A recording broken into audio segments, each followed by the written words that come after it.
I think it's important to point out that refugees become refugees because they're forced into that.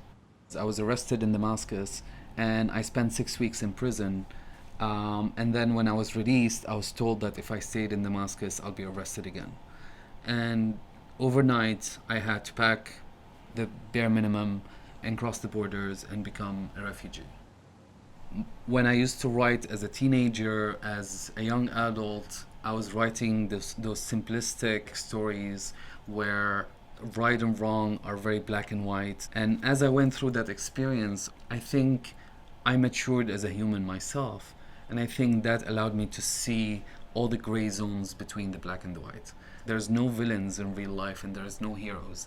There are people who are trying to survive and thrive. My book, The Clothesline Swing, my first true queer love story that I wrote, is in a way trying to show the unique experience of one single refugee, trying to humanize that experience.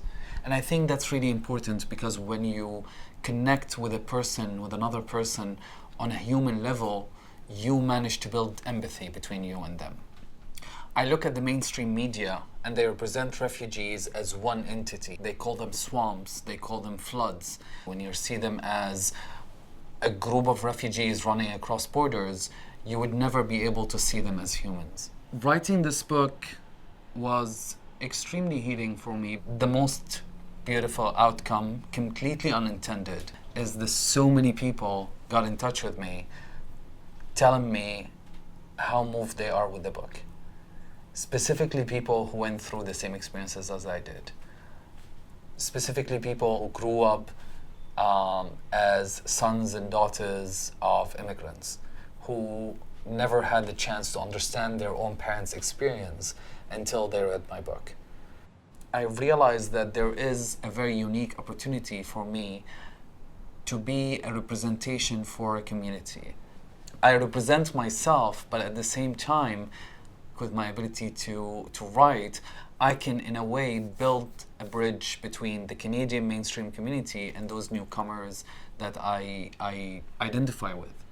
I see a lot of gay refugees who come from homophobic communities, and one of the very first things that they do is they shed away the past.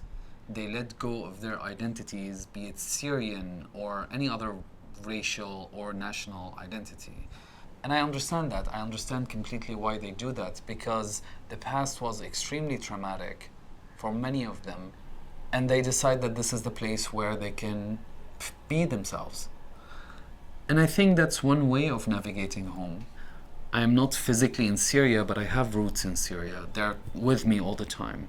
I'm not physically in Egypt, but I have roots there as well. And I'm right here, and my roots are clear as we film in my apartment. I'm not going to let one place take over the other. I'm going to bring all of those three places together to create this concept of belonging that I have in my life.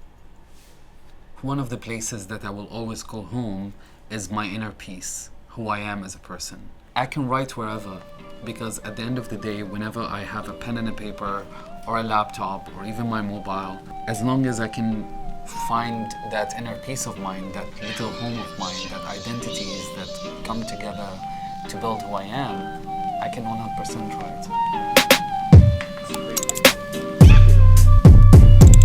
Took me some thinking. And I'm trying to keep eye contact with you, but I see myself, you know.